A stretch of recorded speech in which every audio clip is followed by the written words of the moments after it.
ఒక మంచి commercial element, action element ఉన్న movie. Old age back drop లో సీషోర్ దగ్గర మొత్తం ప్లాన్ చేస్తున్నారు కొరటాల శివ గారు. అది కూడా 2 parts లో. ఫస్ట్ పార్ట్ మొత్తం క్యారెక్టర్ ఇంట్రడక్షన్ ఉండొచ్చు అనిపిస్తుంది ట్రైలర్ ని చూస్తుంటే మాత్రం. బట్ స్టిల్ ఆ యాక్షన్ సీక్వెన్సెస్ కి మనకి ఉన్న ఆ సాంగ్స్ కి మాత్రం సినిమా మాత్రం మంచి అవుట్పుట్ వస్తుందని అనుకుంటున్నా.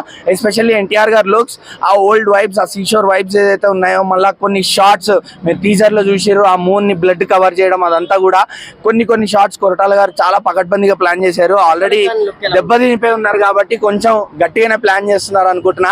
సైఫ్ అలీ ఖాన్ కూడా కొంచెం మంచి విలనస్ లుక్ లో ఉన్నారు. ఆయన క్యారెక్టర్ ఏంది, ఈ సినిమాలో ఎంతవరకు ఉంది, నెక్స్ట్ పార్ట్ లో ఎంతవరకు ఉంది అనేది మాత్రం మనం సినిమా చూస్తేనే తెలుస్తుంది.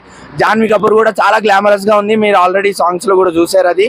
సో హోప్ఫుల్లీ ఈ మూవీ కొరటాల గారికి, ఎన్టీఆర్ కి ఇద్దరికి పెద్ద బ్రేక్ ఇవ్వాలని కోరుకుంటున్నా. అది అందుకే ఆయన కూడా కసి మీద ఉన్నారు. ఆచార్య మరి ఎందుకలా అయ్యిందో అది వదిలేద్దాం, అయిపోయిన మ్యాటర్ అది. సో ఇప్పుడు దేవరాతో వస్తున్నారు.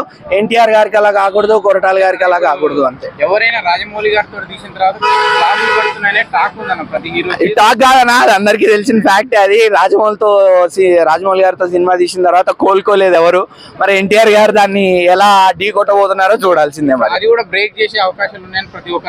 బ్రేక్ చేస్తే హ్యాపీ, నాటి రాజమౌళి గారు ఖుషి అవుతారు. ఫస్ట్